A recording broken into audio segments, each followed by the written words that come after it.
उत्तर प्रदेश में मदरसों के सर्वे का फॉर्मेट तैयार कर लिया गया है। इस सर्वे में मुख्य रूप से मदरसों के स्वरूप को जानने और समझने का प्रयास किया जाएगा। हालांकि मदरसा सर्वे को लेकर विवाद चरम पर है। यूपी सरकार की कवायद पर राजनीति भी खासी गरमाई हुई है, लेकिन अब यूपी सरकार ने मदरसों के सर्वेक्षण के प्रमुख बिंदुओं को साफ कर दिया है। ये तय हो गया है कि किन बिंदुओं पर मदरसों का सर्वेक्षण होना है। इसके साथ ही सरकार की मंशा की भी जानकारी मिलती दिख रही है। योगी सरकार के मंत्री दानिश अंसारी कह रहे हैं कि सरकार का मकसद मदरसों को मुख्य धारा में लाना है। शिक्षा के आधुनिक तरीकों से जोड़ने की अगर कवायद चल रही है तो इसमें किसी को परेशानी क्या हो सकती है। ऐसे में मदरसा सर्वेक्षण के फॉर्मेट पर गौर करना जरूरी हो जाता है।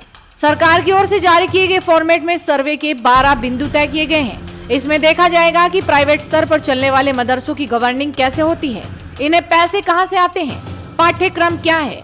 इन सवालों के दायरे में यूपी में चलने वाले 16,000 निजी मदरसे होंगे। यूपी सरकार ने मदरसों की जांच कर रिपोर्ट के लिए दिशा निर्देश जारी किए हैं। सरकार की ओर से 31 अगस्त को प्रदेश में चलने वाले सभी गैर मान्यता प्राप्त निजी मदरसों का सर्वेक्षण करने का आदेश दिया गया था। इसके लिए 10 सितंबर तक टीम गठित करने का काम खत्म कर लिया गया है। यही टीम मदरसों की स्थिति का सर्वे करेगी। टीमों को आदेश के मुताबिक 15 अक्टूबर तक सर्वे पूरा कर लेना है।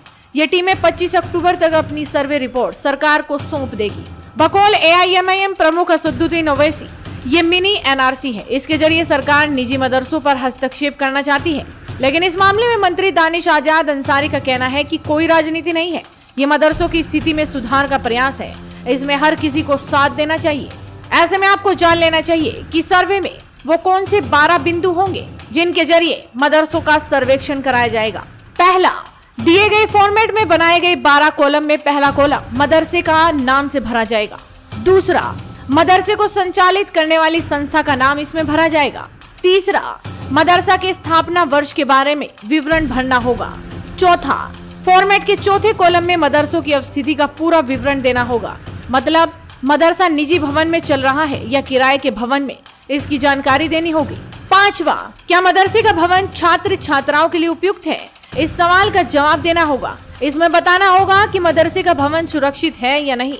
इसके अलावा पेयजल, फर्नीचर, बिजली की व्यवस्था, शौचालय आदि सुविधाओं के बारे में भी बताना होगा। छठा, सर्वे फॉर्मेट के छठे कॉलम में मदरसे में पढ़ रहे छात्र छात्राओं की कुल संख्या के बारे में जानकारी देनी है। सातवां, मदरसे में कुल शिक्षकों की संख्या क्या है, इसका विवरण देना है।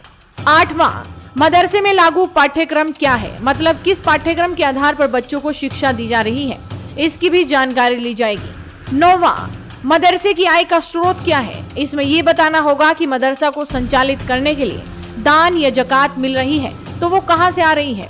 10वां, क्या इन मदरसों में पढ़ रहे छात्र छात्राएं किसी और शिक्षण संस्थान स्कूल में नामांकित हैं, मतलब छात्रों के अन्य संस्थानों में भी एडमिशन लिए जाने के बारे में जानकारी ली जाएगी। 11वां, क्या किसी गैर सरकारी संस्था या समूह से मदरसे के संबंध है, अगर हाँ तो इस संबंध में पूरा विवरण होगा।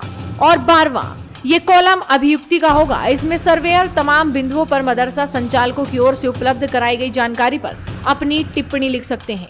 सर्वे के इन 12 पॉइंट में से 3 पॉइंट ही ऐसे हैं जो मदरसा संचालकों की परेशानी बढ़ा सकते हैं। ये पॉइंट है 8वां, 9वां और 11वां। मतलब मदरसा में पाठ्यक्रम को लेकर कोई एक निर्धारित फॉर्मेट नहीं है। कई मदरसों से बच्चों के बीच कट्टरपंथी सोच के विकास की बात कही जाती रही है। ऐसे में सिलेबस को लेकर सबसे ज्यादा दबाव में मदरसा संचालक बताए जा रहे हैं। इसके अलावा मदरसे के आय के स्रोत की जानकारी पर भी संचालकों की दिक्कतें बढ़ सकती हैं। वहीं किसी NGO या ग्रुप से मदरसे के जुड़े होने का सवाल भी संचालकों को खासा परेशान करने वाला साबित हो सकता है। फिलहाल देखना ये होगा कि इस सर्वे के फॉर्मेट को देखकर किस तरह से मदरसा संचालक रिएक्ट करते हैं, क्योंकि सर्वे तो आज से शुरू हो चुका है। तो आप भी अपनी नजरें बनाए रखिए, साथ ही इस वीडियो को शेयर कीजिए और जुड़े रहिए हेडलाइंस इंडिया के साथ।